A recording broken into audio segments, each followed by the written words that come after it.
Hey there. So, you want to get fluent in English speaking? That's awesome!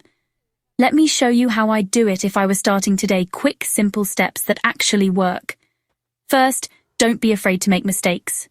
I know, it can feel scary to speak up, but trust me, every mistake is a step closer to fluency. English isn't about being perfect, it's about being understood and confident. Next, make English part of your daily life.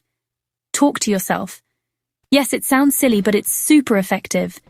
Describe what you're doing out loud. Making coffee? Say, I am making coffee. Walking to the store? I am walking to the store.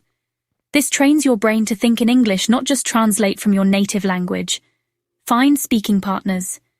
This can be in person, online, or even with language exchange apps. Don't wait for perfection. Practice with real people. If you're nervous, start with short voice messages. Over time, challenge yourself to have longer, real-time conversations. Next tip, listen and copy. Watch YouTube videos, shows, or even TikToks in English. Listen closely and repeat what you hear, mimicking the rhythm and pronunciation. It's called shadowing, and it's a game changer. Set small goals. Maybe today you'll learn 5 new words or talk for just 1 minute in English. Celebrate every win. Little victories add up, and they'll keep you motivated. Don't forget, learning English is a marathon, not a sprint. You'll have good days and tough days. That's okay. Be patient with yourself and keep going even when progress feels slow. And here's a secret. Fluency isn't just about grammar.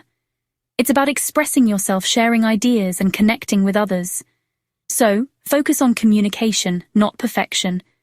To wrap up, remember, make mistakes, use English daily, find people to practice with, copy native speakers, set small goals, and don't give up. You've totally got this. Thanks for watching. If you found this helpful, hit that like button and subscribe for more tips. Keep speaking, keep learning, and I'll see you in the next video.